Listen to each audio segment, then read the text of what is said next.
Please वकील साहब case को इस तरह बीच में ना छोड़िए। देखिए मैडम, मैं अब बिना फीस के और आपके पति का केस नहीं लड़ सकता हूँ। कहाँ से चुका देंगी फीस? आप अपने गहने तो पहले ही सारे बेच चुकी हैं, अब और पैसे कहाँ से लेकर आएंगी? प्लीज डोंट माइंड अनुराधा जी, मेरी बात मानिए।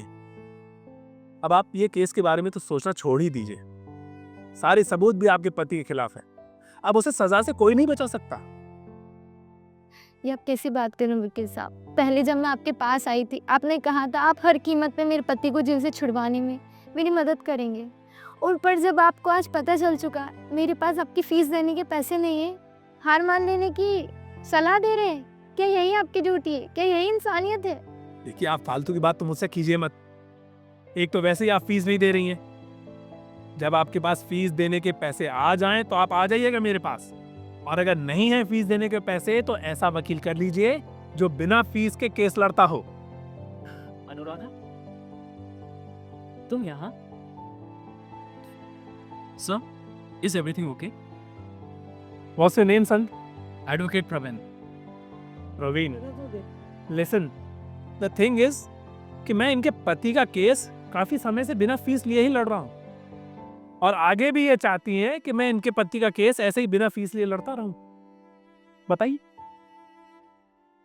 आई कैन अंडरस्टैंड, ऐसा पॉसिबल तो नहीं है। इफ यू डोंट माइंड, मैं आपकी फीस जितनी भी बची हुई है आपके ऑफिस भिजवा दूंगा। और क्या ये मैं केस आगे से टेक ओवर कर सकता हूँ? Fine with me, please go ahead. Thank you sir, best of luck sir. I appreciate it. Anuradha, मैं इतने सालों बाद तुमसे यहाँ कोर्ट में मिलूंगा, मैंने कभी सोचा नहीं था। मैंने भी नहीं सोचा था। तुम्हें छोड़ने और सतीश से शादी करने की मुझे इतनी बड़ी सजा मिलेगी। वो रेपिस्ट सतीश की वाइफ तुम ही हो? आई एम सॉरी, मुझे ऐसा नहीं बोलना चाहिए था। सारा शहर ही यही बोल रहा है, तुमने कुछ नया नहीं कहा। तुम्हें सॉरी बोलने की कोई ज़रूरत नहीं है प्रवीण। चलो मेरे ऑफिस में चल के बात करते हैं, आ जाओ। अनुराधा, क्या तुम्हें सच में लगता है कि सतीश बेकसूर है? हाँ, सतीश ने मुझे यही कहा। और तुमने उसकी बात सच मान ली? हाँ। क्यों? क्योंकि पहले भी मैंने एक इंसान की बात नहीं मानी, उसकी सजा मैं आज भी भुगत रही हूँ। तुम पुरानी बातें अभी तक नहीं भूली। ये केस मैं लड़ूंगा तुम्हारे लिए। पर प्रवीण, मेरे पास तुम्हारी फीस के पैसे नहीं हैं। मुझे तुम पे पूरा भरोसा है अनु, तुम एक ना एक दिन मेरी फीस जरूर चुका दोगी। काश मैंने तुम्हें यूं बीच में छोड़ा ना होता तो आज हम साथ होते। पुरानी बातों को भूल जाना चाहिए। उस समय मैं वकालत सीख रहा था और सतीश जैसा रिच मैन तुमसे शादी करने के लिए मरा जा रहा था। तुमने जो भी करा अपने उज्जवल भविष्य के लिए किया।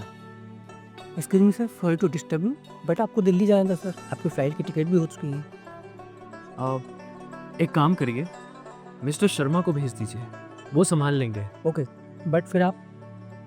मैं यहीं रहूँगा,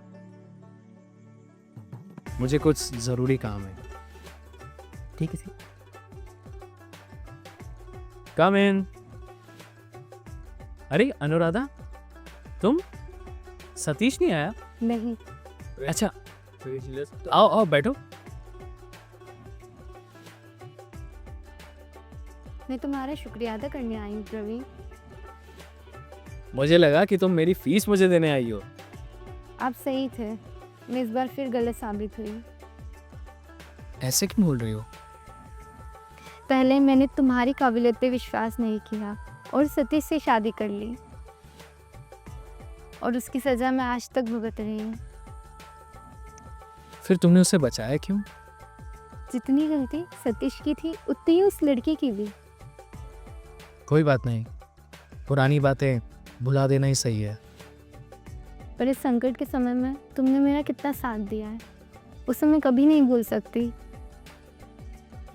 और सतीश को? अब हम साथ नहीं हैं। मैंने उसे इसी शर्त पे बचाया था। अच्छा, अब मैं चलती हूँ। अनुराधा, इस ऑफिस में एक लेडी वकील की ज़रूरत है। लेकिन मैं वकालत नहीं जानती प्रवीण। वकील की बीवी को भी वकील ही कहते हैं। लेकिन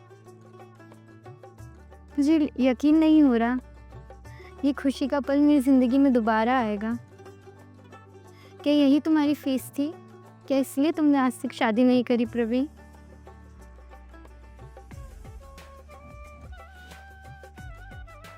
तुम्हें पाना ही मेरी लाइफ का सबसे बड़ा ड्रीम था और आज भी है।